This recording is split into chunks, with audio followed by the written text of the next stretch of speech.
interesting show for you guys tonight. Out of the ordinary, what can I say?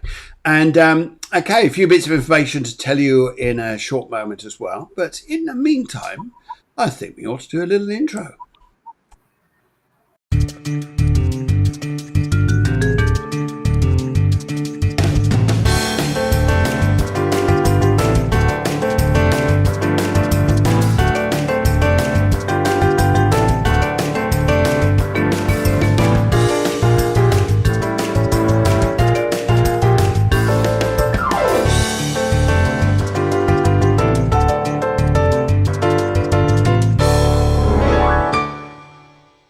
Well, a very good evening to you, ladies and gentlemen. Hope you're well out there. Hope your day has been going very well. And if you've never been on the show before, very good evening to you.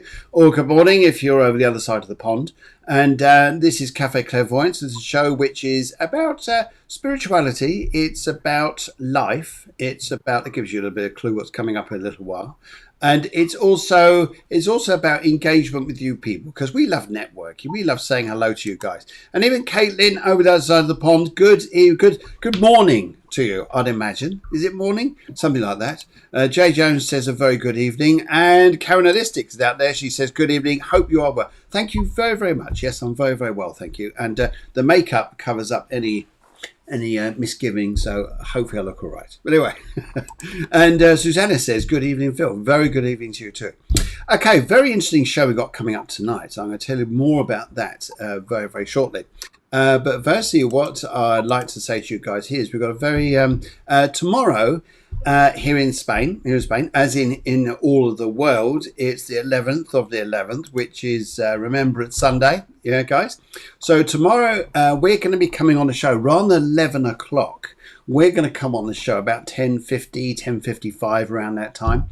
Myself and Guillermo are doing a spiritual astrology show, and that's 11 o'clock. Please come and join us. I know some of you aren't in Spain, but in the UK. But if you wish to come and join us at 11 o'clock for a minute's silence for Remembrance Sunday, we would be honoured, and proud to have you guys joining us for the minute's silence to remember everybody, all those that fought for our freedom during all wars, isn't it? Yes, and yes, so we're going to start that at about 10:50, 10:55 tomorrow. So look forward to you guys then. And this is what, guys, we'd also like you to do. Yeah, great makeup, Phil. She says, thank you very much. I know, I got powdered well, didn't I? Yes. Anyway, furthermore, what I'd also like to say, so many of you coming on. Lovely to see you people. Lovely.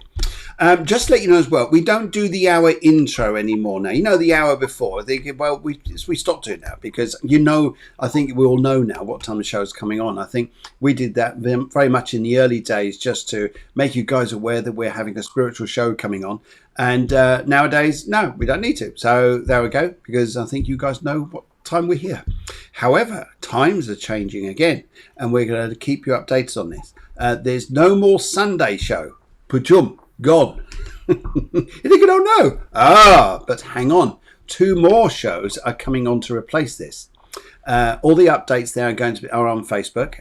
You'll also find them on the banner, the new banner now. And also what you're going to find here too is that we're on a Tuesday morning.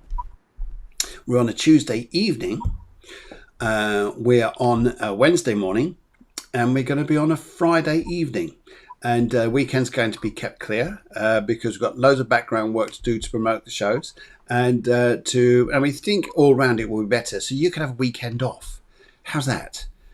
Weekend off? But you can always catch up the shows anyway. And we're going to have coming up in front of us over November, coming December and onwards, some amazing guests, and almost as good as my guest tonight.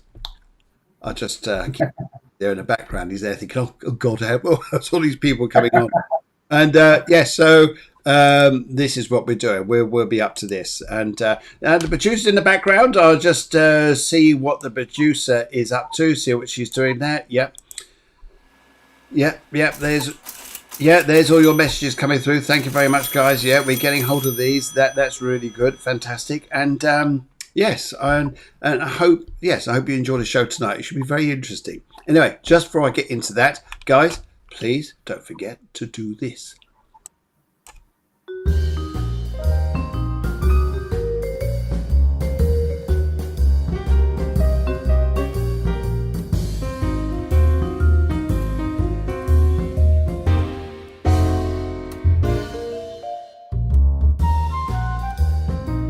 Yes, please share the show. Even this show is going live. If you look down to your on your page on Facebook, it should say share.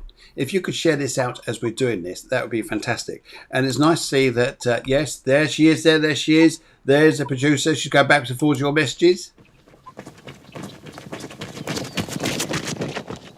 Wow, she's a fast-moving woman, I tell you. I tell you what, you never believe what goes on in the background. I can't even describe, tell you, the antics that go on there. And we're also going to find out shortly, probably what's going on a little while in the chat room in the group, the Cafe Clairvoyance group. So if you haven't joined it already, please come and join the group. Everything goes on in there. You've got to wait and see. Okay. In the meantime, I've got to go and see if I've got a very special guest coming on tonight, and I want to go and see if he's there. So I'm just going to see if he's near the doorbell. We've just asked him, phoned him, and say ring the doorbell as soon as you're here. So hopefully he's going to be there in a moment, because I'm joined by a fabulous guy, and I'll just, well, actually you're going to have to do this. So, there he is. Mike. Good evening to you, Mike. How are you? Good evening. I'm fine, thank you. Phil, how are you? Oh, very, very, very, very well. Yes, great to see you on. I mean, who's got the smiliest face here? I think you've won. Yes. Lovely to see. Do what, sorry? I wasn't sure which bell to press. You pressed the right one. You pressed the right one. Yes, the other one lets you out rather rapidly. Yes. Anyway, right, okay, so you're thinking, okay, so this is interesting. You're intrigued so far, guys out there already, aren't you? I can tell. Well, yes, of course you are, because this is a fabulous guy coming tonight. I just want to introduce to you the fabulous Undertaker Mike Thornton. Here he is, guys. He's all there. Mike, what a pleasure to have you on the show tonight. And I know that and we're so glad to see you so well now, because I know earlier on we were trying to get you on a show, and then it couldn't work out because a few things were going a bit pear-shaped in your department and with your health and everything. But so glad you are back. So glad. And lovely to see you. Oh, brilliant. Okay, so handing it over to you, Mike. Handing over to you, Mike, here. What's been your role or job in the past here? Because this is I'll let you describe. I'll let you put this in here. In the past, oh my God. Well, okay. Well, it started very young, as it does with most people, I suppose. In fact, I was born at a very early age. Born at an early age. I think I was too. Hang on, I'll ask some of these people out there. Were you guys born at an early age? Oh, fantastic. I started many years ago. I trained originally to be a chef and hotel manager, and I was indeed working in that trade when I had an accident. And it put me out of action for quite some time. And at the time, what the heck am I going to do? So it's a long story, but I ended up stumbling into funerals. Wow. Don't ask. Good morning, Delia. She's coming in from Australia. Very, very good morning to you. Okay. So you stumbled across funerals. Okay. So you hang on a minute. People don't just stumble across this. Oh, look, guess what I'm doing? I've just signed up. I'm doing this. What happened? Well, the accident I had, it put me out of action. I couldn't be stood up on my feet for hours and hours and hours on end as I would in what I was doing. So I thought to myself, what are you going to do? Because I'm going to be out of action for crikey some months, and there's no way I could sit with my legs up in the air for all that time. Yeah. So I thought, I know what I can do, because some years earlier I did a little bit of driving for a friend that used to have a couple of limousines. So I thought, I know, I can drive limousines. Now, fantastic. Yeah. So I thought, let's think, who's got limousines? Funeral services have got limousines. Didn't connect funeral services, deceased people together. I just saw the cars and driving cars. Okay. So, long story short, I went round to our local funeral home that had taken care of all our family over the years, and knocked on the door and I said, "Giz a job," as literal as that, as it was. I said, I need a job. I do some driving, and there you go. Anyway, a few weeks later, I got a phone call one Monday morning saying, are you still looking for a job? And I was literally picked the phone up at the side of the bed. Yes, I was still half asleep, to be truthful. And the manager, George, as he was then, he said to me, he said, well, great. He said, we've got a job available for you. He said, we need a driver's position for you. Oh, fantastic. He said, one thing that I didn't ask you when you came to see us at the time, I should really have done this. He said, now imagine this, you've just woken up at, 8:30, 9 o'clock in the morning, and somebody poses this question to you. How would you be handling deceased people? Right. Yes, that's being in a funeral home. That's a question people would ask. Would be a normal part of your daytime job. Yeah, and of course, me being me, no problem. Thinking, flipping heck, what have I just said? And it went from there. Okay, because if you don't mind me saying, here, Mike, it's like for you working with, it's like you're full of life. If you don't mind me saying, you're full of life, and that you're handing people are not full of life. This is because it's like you got a personality of a comedian. Well, I suppose people always look at funeral directors and they always think you must be maudlin, miserable, gloomy people. Yeah. And I'm sure there are one or two funeral directors out there that are a bit miserable and maudlin and gloomy, but the vast majority of us are not. I mean, they always say you've never lived until you've been to an Undertaker's ball. Undertaker's ball. We want to go to one. Guys, do you want to go to one? When we get out of this funny period, do you want to go to an Undertaker's ball? Yeah, oh my god! I imagine there's some drinks there, like rather than having like I'm actually trying to think some funny drinks there, like screwdrivers with vodka and orange. There must be a drink that Undertaker's called like Dead End or something like that, wherever it is. Is there a drink you eat? You have that, and that's it. You're out for the count. That's it. Yeah. So that's where it all started, and that was crikey. That was a long time ago. That was 27 years ago, close on. So yeah. Okay. So funerals. So we've discussed how you stepped into this, and it's unusual. Susanna's come up. Oh my goodness, Susanna's come up with one. Bloody Mary, she says. Oh dear. This is Susanna. You've got a warped sense of humour. What can I say? Warped, woman. Warped. Anyway, so. So you started doing this, and how was it? How was it working with people? People come, they're bereaving over people they've lost. Obviously, it's for some people they may have lost someone a month ago, 6 months ago, 6 years ago, whatever it is. We're all at different points in our lives, and how do you work with people? What happens? How do you talk to them, or counsel them, if that's a way of describing this? It's a very good question, and frankly, I'll tell you straight. In my experience, I've probably dealt with around personally, I've probably arranged and conducted around 2,500 to 3,000 funerals in my time over in the UK. When I was funeral director, I didn't realise that many people alive or were. Yeah. Well, there's quite a lot. Yeah. And I would say to you, each and every one is different.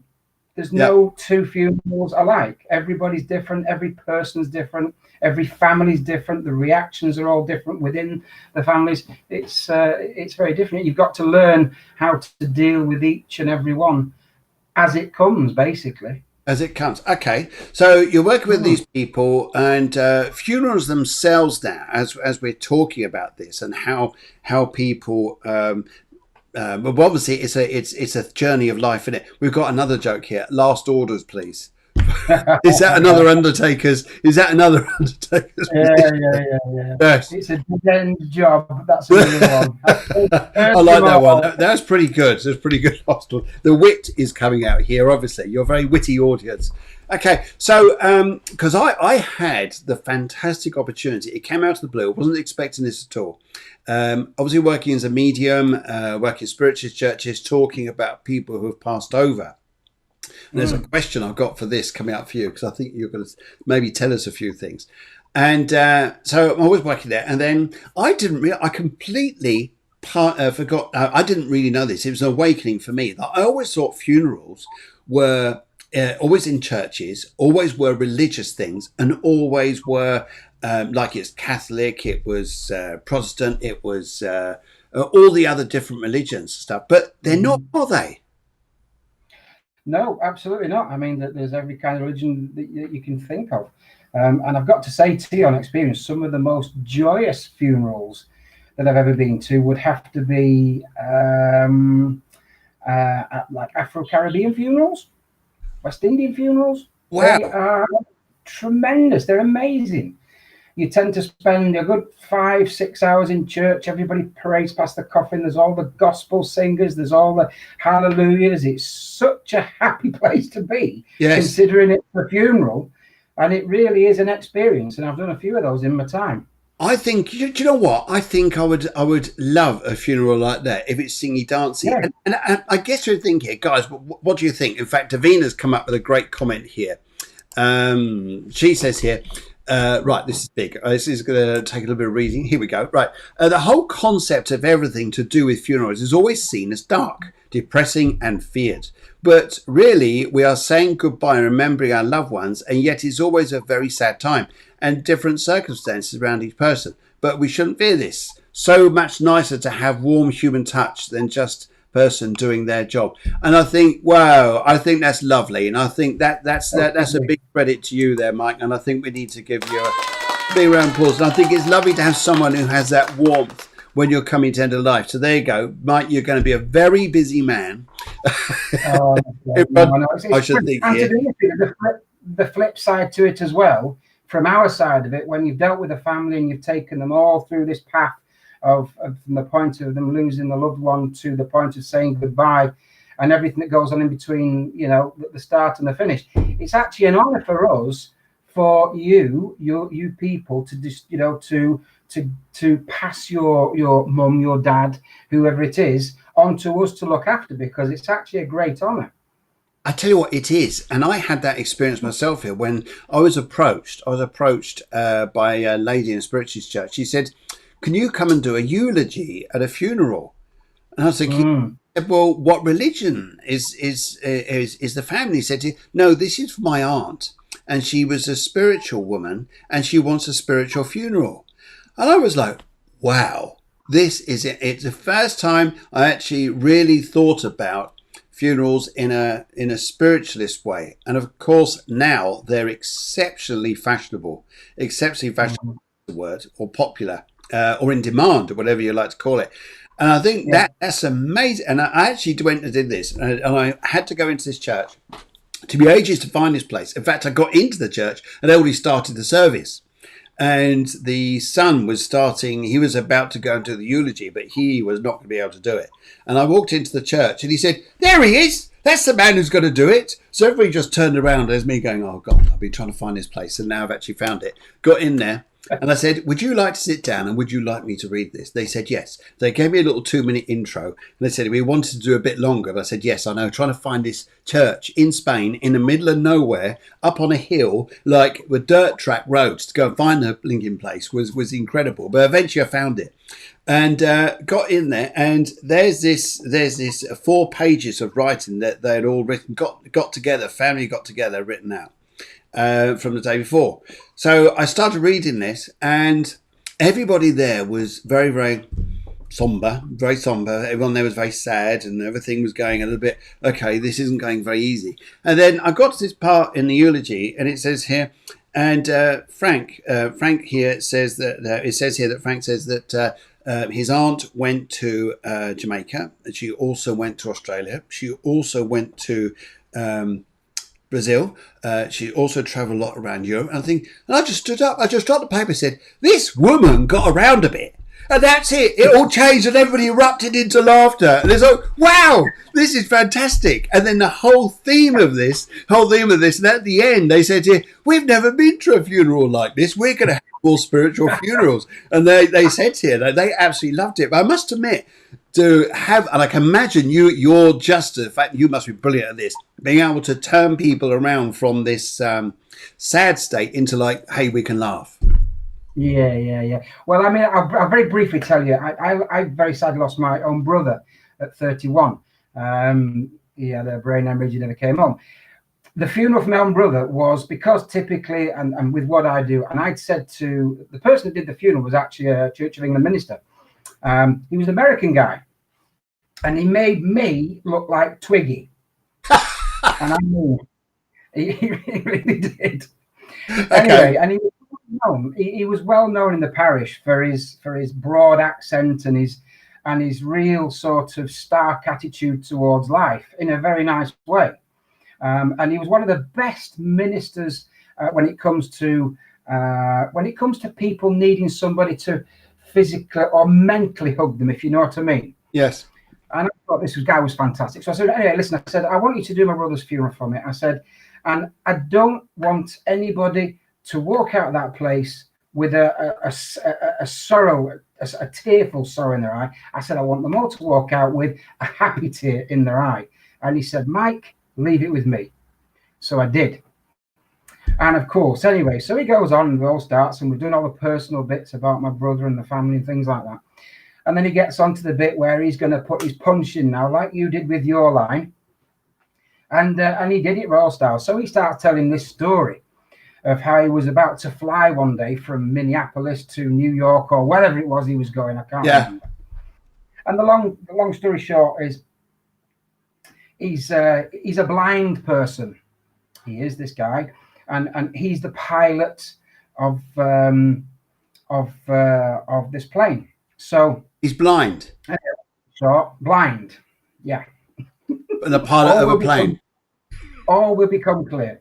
So they're all sat on the plane, long story short, and the guys are looking out the window, and they can see the pilots walk out onto the tarmac, and they see them making their way across towards the plane, up the steps, and they noted that one of these two pilots has got a blind dog and a white stick. So, of course, anyway, they make their way closer and closer to the plane. They get on the steps and up they go, and sure enough, they go into the cabin there on the plane. And, of course, everybody in the planes, or certainly the ones that have seen it before, you know, everybody's whispering around, did you just see? Did you just see? Did you just see? And, of course, by this time, everybody's getting a bit, to say the least, what's going on. So everybody knows and says, oh, we've got to find out what's going on with this guy. Anyway, so somebody plucked up the courage. He said, we went forward, he knocked on the door of the pilot's door, and the pilot's door up, he said, listen, we've got a question for you. See, we're a little bit concerned. He said, we noted that one of the pilots had just come across there. He said, he's got a white dog and a white stick and a blind dog. He said, is he blind? He says, yeah, he's blind. He says, yeah. He says, well, you know, how is he going to fly the plane? He says, no. He says, listen, he said, don't worry about it. Don't worry about it. He said, he's done it hundreds of times. No problem at all. So they set off. Anyway, they pull off the back and the plane gets down to the foot of the runway there. And of course, they slam the engines up and it revs up and away this plane goes. Now, what he hadn't remembered to tell him was, he says, what happens when the plane gets to the end of the runway? He said, and if he's in charge of the plane, which he often is because he's the captain, he said, everybody on the plane suddenly starts shouting, "Shit!"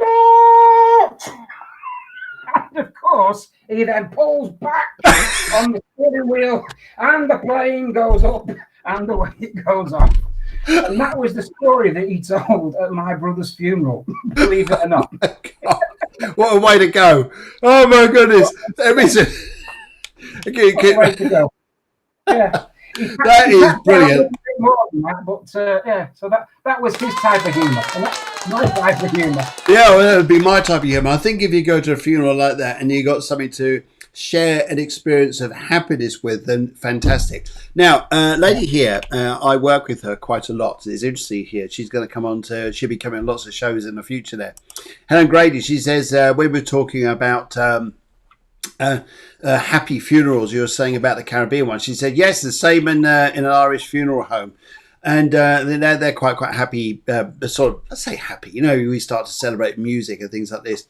But Helen was the first lady in Ireland to drive the funeral car with her father in the back. Right. Vada in the back, and she was on Sky News. She was on quite a few different places, but I think that is an amazing honour in life, is to be able to drive a funeral car, and or the hearse, shall I say, the hearse to the church, and yeah, and your father's in the back. I think it can only happen in certain countries. It wouldn't happen in the UK, and I don't think, no. But in Ireland it happened, and I think that's amazing. So Helen, thank you very much. We'll see you very soon anyway. Brilliant. I've just got one of the comments that's coming on this side here now. It's Lisa Simpson. She says, my lovely mum passed away just 8 weeks ago. I know she didn't. Such a lovely lady she was, Lisa. She passed away 8 weeks ago, and she always said she wanted Candyman playing at a funeral. So after the service, we played it by her graveside, and all the family were dancing and singing round the grave. It was just what she wanted. How nice! Oh, fantastic! Fantastic! Yeah. Wow, that's lovely. And right, okay. Okay, this is Delia says, my mum was a fantastic Irish dancer. We had an Irish Sally dance at reception. It was definitely a knees up, and I know she was there. Oh, that's beautiful. That's beautiful. When you have a knees up to celebrate someone's life, I think that's great. Brilliant. Okay, so more and more people are wanting very different types of weddings now, aren't they? Sorry, funerals now, aren't they? It's one celebration of life to another. So people are looking for different types of funeral nowadays, and because we, as I say, I talk about spiritualists, but you were saying about humanist funerals. What's the difference between a funerist? Humanist. I get all my words mixed up. Humanist and another one. What's the difference between that and a normal religious one? Well, a humanist funeral basically is a funeral service, just as we know, but with no religious input whatsoever. Okay. And they are becoming more and more popular, without a doubt. I mean, certainly over here where we are in Spain, of the funerals that we take care of with the company that I work for, the majority of them are of a humanist type these days. I mean, I joked about it with you again when we were talking about it, and I said it's as though all of us expats over here. What did I say? What did I call it? They become rebels. They're funeral rebels. Yeah. It's as though, we're outside of the UK. We're not going to conform. We're not going to be religious. We're just going to. I don't know. It seems to the way, but that's the vast majority of funerals are of a humanist type service as opposed to religious service. And Roman Catholic services within the expat services that we take care of are very few and far between, to be fair. What difference in between a humanist and a Roman Catholic? There's not much in between. No, sorry. I meant in terms of a funeral choice. It's very rare that we do Roman Catholic funeral services over here. Okay. It's really quite rare. Okay. Yeah. Christian services and more humanist. Okay. So you've now here's the interesting thing. Here's the question I'll ask you. So do you sometimes after the body's been in so the person's passed, they go to the morgue, don't they? They go to the morgue, and then you go to the morgue and pick up the body. Is that what happens? The funeral directors will go to the morgue. Yeah, I mean, I see one thing that we should be talking about once at the start of it is I moved across from the at-need side now, and I now deal in Spain primarily with a pre-need side. So I'm at the side of the business now, the forefront of it, where we sort everything out in advance, and then when the time comes, you come to us, and then it's the funeral directors at that point that will take care of everything from there on. But in essence, yeah. So if somebody passes away, they will be taken one way or the other to the mortuary, unless they're at home, they may well go direct to the funeral director's premises. Okay. So you then take the body from the morgue and you then take it to the funeral home. And how long does it take to? Because you sometimes the funeral coffins are open, aren't they? They're open cast, so the family can walk around and just pass their final blessings. How long does it take to, if I could say, dressage a body into the state where the family would appreciate? Because obviously the body's very different when it's come out of a morgue, isn't it?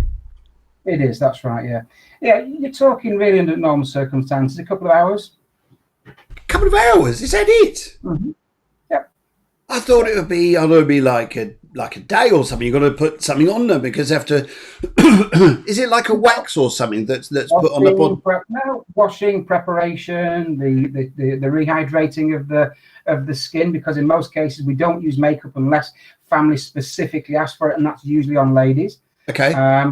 Unless there are any blemishes that need to be covered up.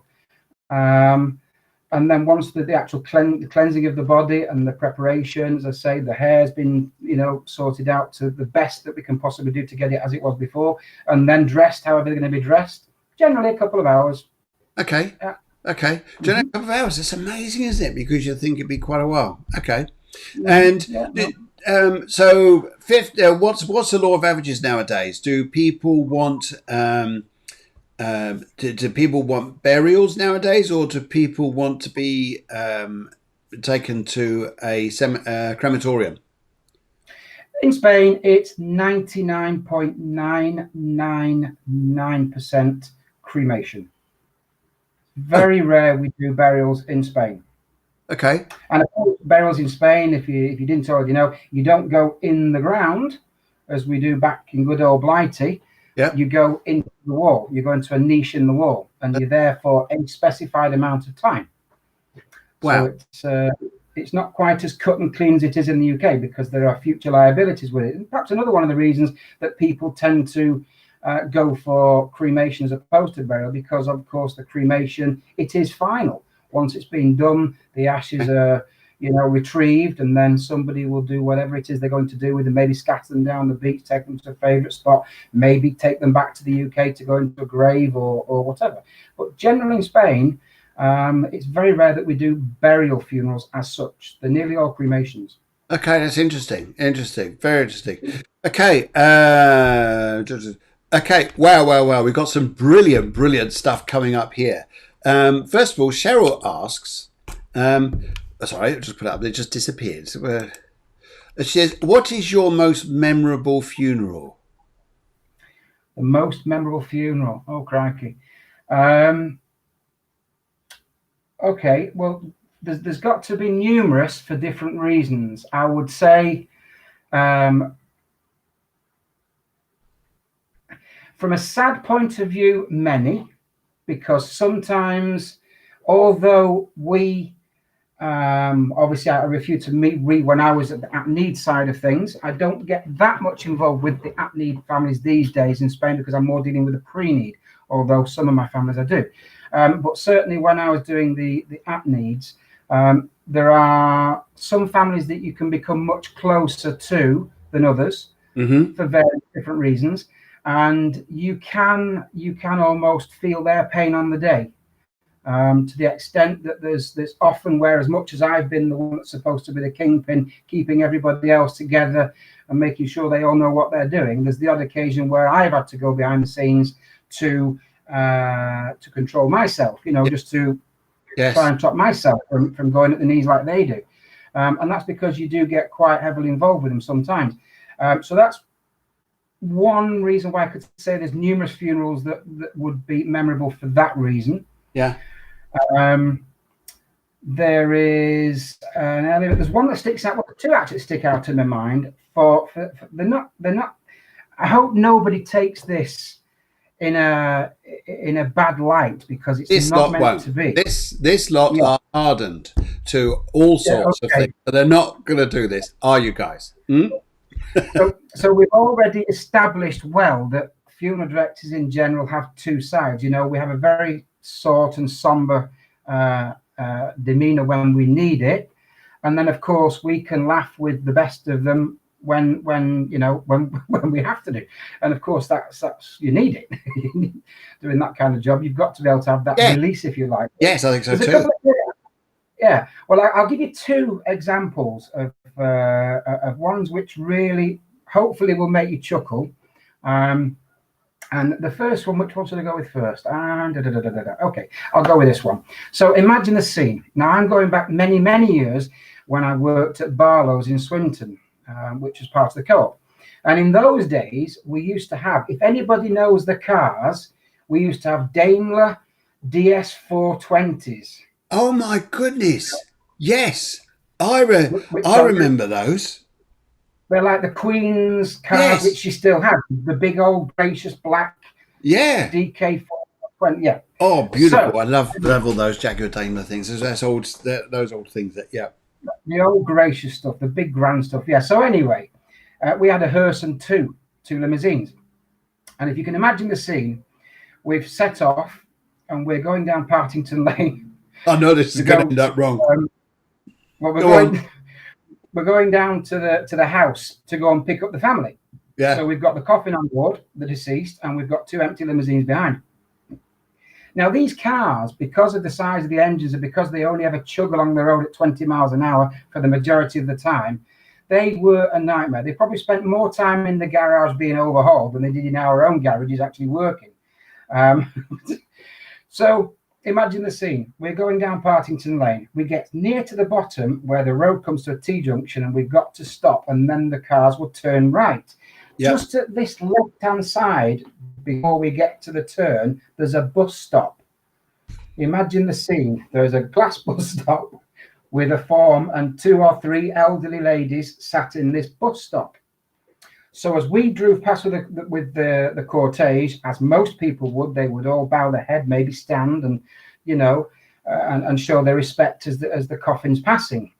But as we drew to a stop at the end, which was only a few yards further on, the 2 limousines have literally stopped right by where they're sat at this bus stop. Yes. And of course, these things were well known for backfiring. Now, I'm not joking. I was in the hearse, of course, and I sat next to the hearse driver, and I've got the coffin man, and I can see the 2 limousines way back, and all of a sudden, imagine it, I've got my paperwork in my hand, I'm just going through things to make sure the last bits are in place, yes, this, that, and the other, and I heard this almighty explosion. And I put my head down into my paper like that. And I didn't want to look up into the mirror for the fear of seeing. I had visions of seeing 4 doors, 4 wheels, a roof, and a bonnet in the road where this car had literally backfired. But the explosion was so loud. You've got these 3 poor ladies sat in the bus stop on the left. Literally, imagine wig off down to the right. Stockings have gone down. One's on the floor like this, all holding onto their heads because they were frightened to death with this explosion from the car. That's probably one of the funny but not so funny moments. Yes, that must have been, oh my God. I'll tell you what, life is funny, isn't it? Life is so funny. I can imagine that you've got no control there whatsoever. It's almost like when you got wind and you just can't, you do something and you're trying to cover up what you've done because you've got no control. Just like those poor women, though. Those poor women must have been in. Oh dear, this is so funny. So I'm sorry, we're talking about the end of life and we're laughing our heads off. Oh dear. Now, okay, so that's one of them there, right? Okay, Helen says she said same in nursing, one sensible and one warped sense of humour. So there's a bit which you have to have that dignity, and the other bits here where you're completely the other side.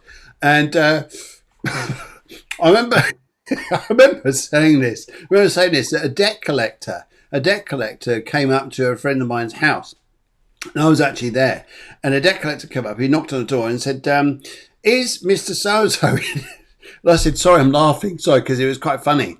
Quite funny because the chap there didn't know quite what to do. And he said, is Mr. I forget his name now. Can I just say his name, Mr. Smith there? And I said, no, unfortunately, he's not. And anyone can get hold of him. And I said, well, he's now an angel. Well, how am I going to get hold of him then? We can always pray to get the money back. He said, look at me going, but how? It's almost like he felt so defeated because he'd lost and thinking, I can't get my money back.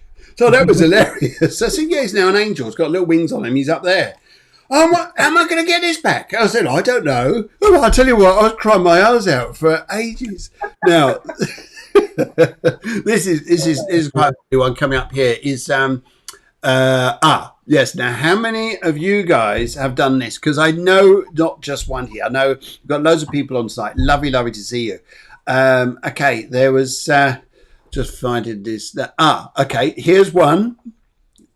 Cheryl Border says, I was asked recently to go and do one of our clients' hair at the funeral parlour. Mm-hmm. Do you get that quite a lot? People coming in? I've actually done over the years. I've done 2, maybe 3, where the family wanted mum to look as she did beforehand. And when they showed us a photograph, I remember it like it was yesterday. And she had stark black hair. And of course, at this stage now, she's got totally the opposite, stark white grey hair. So I actually put a colour on the hair, and we ended up wetting it. And it actually worked very well, considering the person had been deceased for some days. It worked quite well. I've done that definitely 2, maybe 3 times that I can remember. We tend to do most of it ourselves. Obviously, we get lots of practice. You do have the odd occasion where somebody may well insist that if the stylist will agree to it, of course, because again, it's not everybody that can go and do that sort of thing. I know people have been asked and they've gone, "Oh, I don't know about that. Oh, no." It's that fear like the body's going to move or something, isn't it? But it could be. Yeah. And just it sounds like someone's still alive when they're not, but they're just a sign there. Yeah. Okay. Yeah. I've got another comical story for you if you want a comical one. Go on then. Oh God, I got ready for this. Go on. So in the early days, I started out my training and everything at Laithwaites in Salford, which is where all of my family had gone through previously, and some of them since actually. In those days, it was always customary, if you like, to have the proverbial induction. And so I did mine many years earlier, obviously, and I can remember at the level of becoming funeral director before, because I moved on to be funeral manager when I was with one of my last posts, but from there I was funeral director. And I can remember this guy came to start one day, similar position as I did. He was starting at the bottom of the rung of the ladder, and he was coming to start as an assistant, which basically entailed cleaning cars, getting them ready to go out on the funeral. They would be bringing in people from the hospitals, obviously the deceased people, placing them in, and then assisting with the preparations of the coffins, etc., and learning how to do all of this. Okay. Anyway, so of course on the first day, they would always get the royal tour of what, when, where, how, and this is how we do it, and all the rest of it. So this particular guy one day, of course, he arrived, and he first of all he showed the brew room. And this is where you put your coat, and we'll be back here later for a cuppa. So let's go and have a look around. So we always did this up until this point, and it was at this point we actually stopped doing it, and you'll soon see why. So takes the guy out across the car park, and we said, this is the area where the cars are kept. This is where we wash them all. This is the vacuuming, the cleaning, And then, of course, into the building. Now, this is the reception area for the deceased when they come into us. We had, in Laithwaites, I think we had 24 fridges for as much as 24, and then we'd have 8 chapels inside, and then we'd also have space inside the mortuary as well.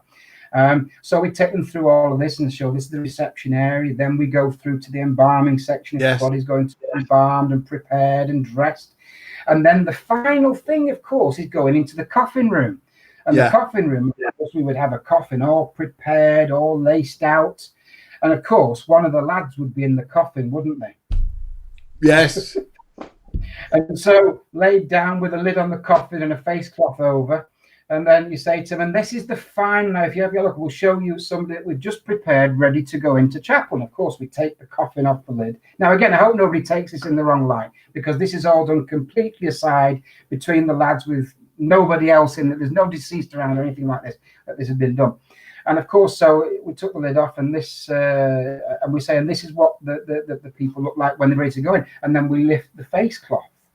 And of course, as we lift the face cloth, this guy, one of our lads that's in the coffin, just literally lifted his head and he went, boo. Well, this guy, he ran out of the coffin room, through the mortuary, across the reception area, out onto the car park. He ran down Langworthy Road. We never saw him again. He never even came back for his coat. So Oh dear God! Oh. It was at that point that we stopped doing that. Yes. So Oh dear. Helen says, a few comical sides. yeah. Oh, it is. Yeah, I think you've got to have that. You've got to have that. Helen says, I can relate to that, to the porter's tricks in hospital and a mortuary, where, and I know Deborah's saying this, but here's a funny one. Has this ever happened to you? I'm just going to find this here because it was just came up and I thought it's fabulous. Yes. Helen says she can relate to it, yeah. Yes. Yeah. Absolutely. And have you ever gone to the wrong funeral? Well, the wrong funeral, no. I personally have not. I've never done anything wrong, I hasten to add. I actually learn how to funeral direct by sometimes, and I will say it, by watching other people's, I'm going to use the word mistakes. Okay. For a better one, because I've seen a couple of things over the years. One particular one, again, it's not bad. It's nothing that's ever hurt anybody. In fact, the family never even knew about it. But in my training days, as I was when I was a driver and worked through the ranks, we turned up at, of all houses, I won't mention the name, but at the time it was our family doctor who very, very sadly had passed away because she was known and loved by everybody that I know of in Salford. And she did sadly pass away. So we were doing the funeral. And I won't mention the funeral director's name because it wouldn't be right. In actual fact, he's not with us anymore. He's sadly passed on himself. But nevertheless, we turned up at the house with the hearse and however many limousines, I can't remember, and the flowers in the back of the coffin. And the funeral director on the day, God bless his cotton socks, hadn't done his homework properly. And for some reason, when he's doing his checks, he was on the understanding that the body had been taken home the night before. So we turned up at the house with an empty hearse. and of course, it was all very, yeah. Well, I'm not. What exactly said to the family as to why the hearse had to suddenly depart and fly at 300 miles an hour down the road, I'm not quite sure. But no! I know he got away with it. What you can say is he's gone already. Yeah.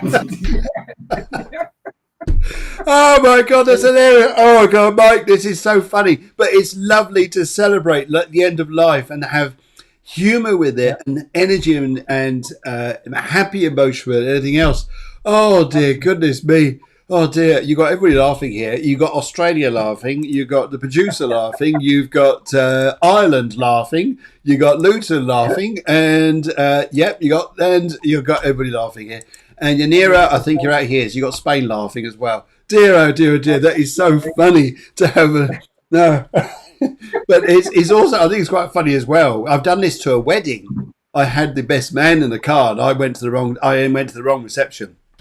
After I came out of church, ended up going to reception where there was another wedding, and said, "Here you are, guys." Said, these are not the right people. We're at the wrong place.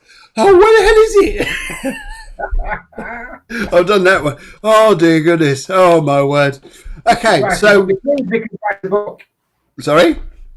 Between us, we could write a book. Oh, I think so. It's just amazing. This is interesting. Alex Lucas here. This is incredible. Alex says, went to see my mum in the chapel of rest. They brought the wrong lady out for us to see. How often do you get two people called Flo? No. Yes. We cried laughing as that would be something my mum would have found hilarious, her playing the last joke. That is brilliant. That is brilliant. Yeah. I'm glad, Alex, that there is the humorous side of that, isn't there? That's right. Yeah. Oh my goodness, that is amazing. And you've got another story up here, which is from Delia. She writes in and she said, "My mum's burial was on a wet and muddy morning. It's always, sometimes they're not easy though, are they? And everyone was somber, wet and cold until her coffin was lowered. At that moment, the sun broke through the clouds and reflected a ray of rainbow colours off the plate on her coffin. Birds started thing, everyone stopped crying, just memorized by the ray of light in the dark, cold morning. Even a priest there said, "Shit, there she goes." It was really like she formally said goodbye at that very moment in time. That Oh, is that's lovely. that is beautiful. That is Very absolutely nice. beautiful. That is what a lovely story, and to Yeah, have someone to know is passing like that's amazing. Oh dear, oh absolutely. dear. Oh my goodness! I tell you what, this is even Cheryl said, "What a funny show! What a good laugh it's been today." Sorry, the end of life. Oh God, my eyes. Okay, so we've got to ask you this because we come from here. Sounds like we're an odd tribe, as Cafe Clairvoyant lot, and the Cafe Clairvoyant group. They're just the same. In fact, I'll just see what's going on there in the group there at the moment. See what's going on there. Yeah. That sounds like that. Yeah. They're all talking away. Okay, guys, right. Have you ever had the experience where you've seen a body there, but you felt the presence somewhere else? Like, for instance, the body's there and you felt like, hang on a minute, this person's with me.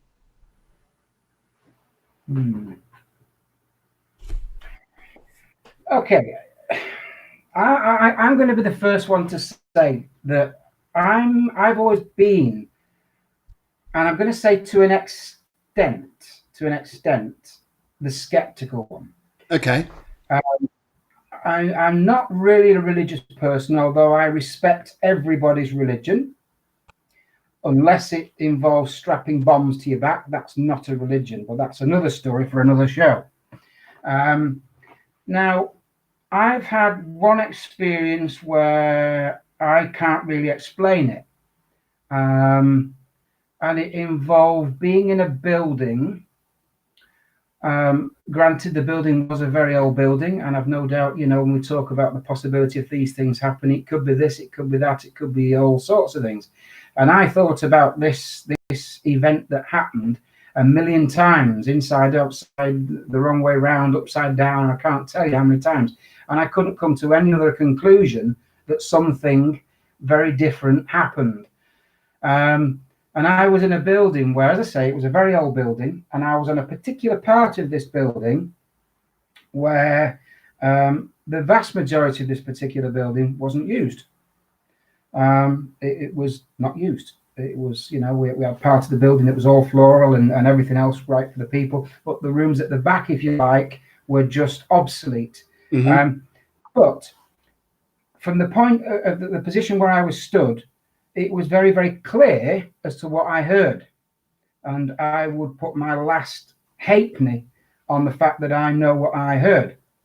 And I don't know how, because it was impossible, but it happened. And I was in this room where it was very, very, very quiet. The building was in silence.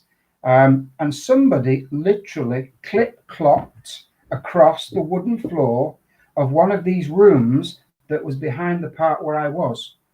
It was absolutely impossible that could have happened. Yeah. Because this particular room, the only way to access that room was from where I was. And I'm actually, if you can see me now, the hairs on my arms are actually standing up thinking about this. And I've just gone, and you go all Yeah. And that happened a long time ago. As far as an experience, that was definitely one that really made me think twice, because that was not possible, but it happened. Yeah. And it was impossible. It could have come from somewhere else. People could say, it could have been something outside. It could have been a very heavy-footed pigeon on the roof, or whatever you might want to say. No, it wasn't. It was definitely the sound, clear as a bell, as somebody clip-clopping across a wooden floor in imagine an old empty house, if you can imagine that. Yes. And it was crystal clear. That's interesting. And that Yeah. So that's interesting. So even with the people who'd like to see, like you walk into a person's home and say, okay, your father's in the car. He's in a coffin there. He's at rest. Everything's okay. Have you actually been in the house and thought, actually, the father is also there?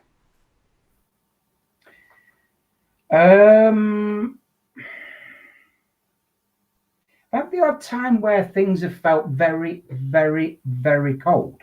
Now, you could say that that's because the body's cold, but with all sorts of things that somebody could say. It wasn't a mortuary situation, and it wasn't a place where you would have expected to feel cold. I've had that a couple of times. So I've got to say yes to that.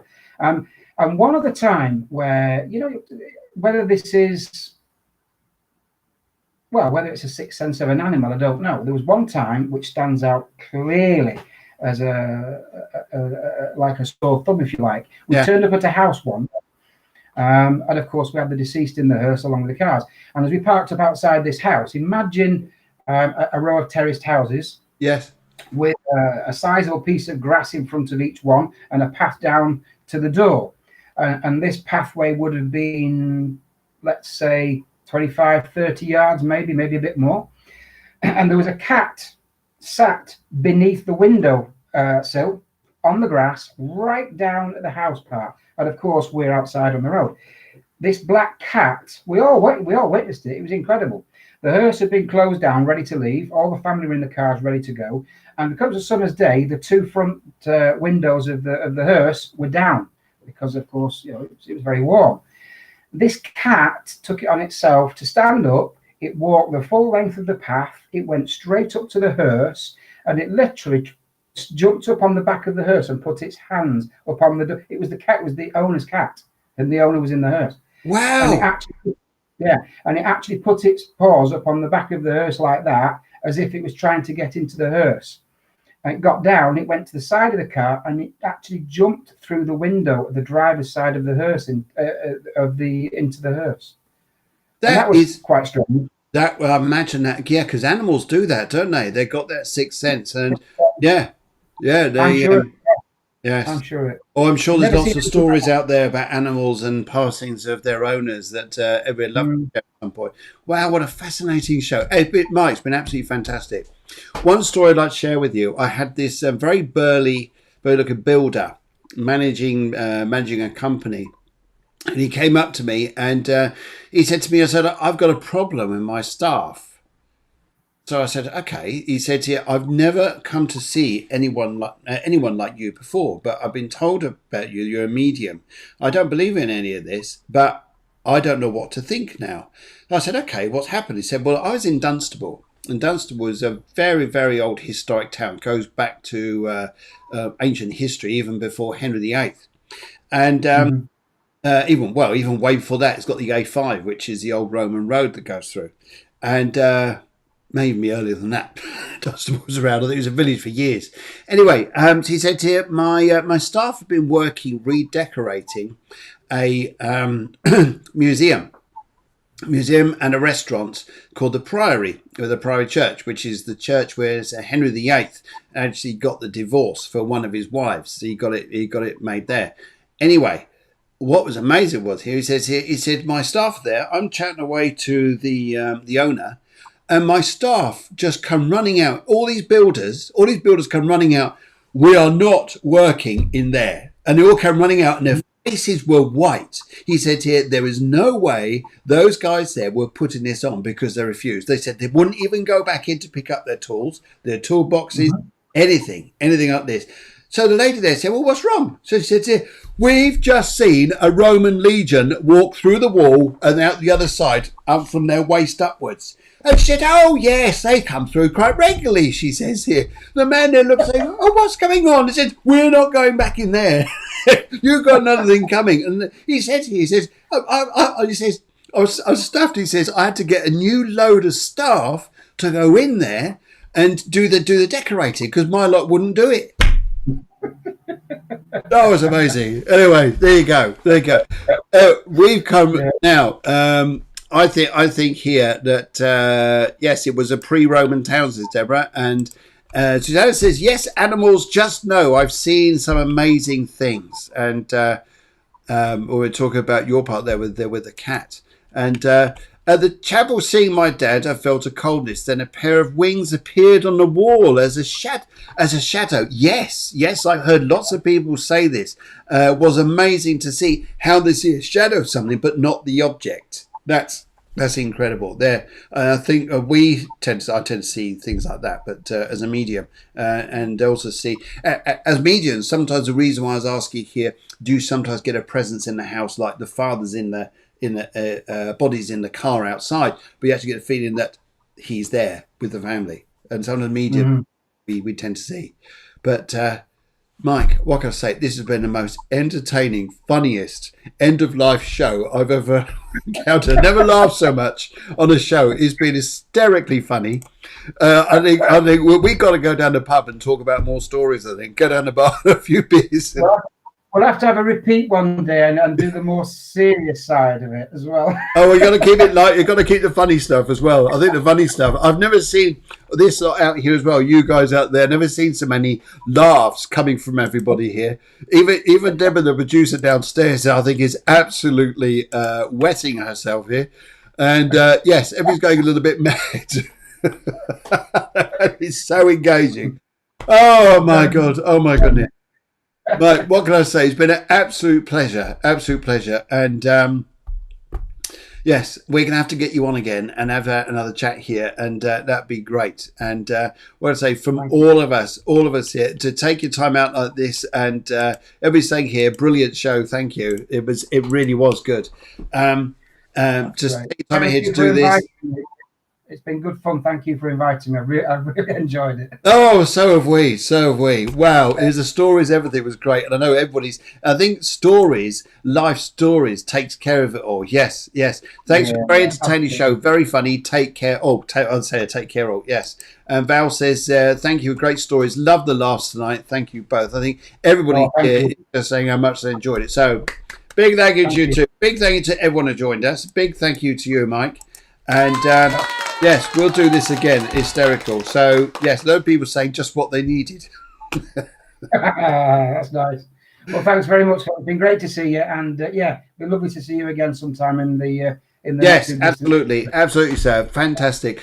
And from us, we're going to say good night. We're, as I say, we're on tomorrow morning at 10 to 11, because we're going to get ready for the remembrance service, which is, so we're going to do the minute silence at 11 o'clock, just to let you guys know. And thank you to everybody who's joined us tonight out there, and have a safe evening, great day, or morning, whatever time of day is for you guys. So thank you so much.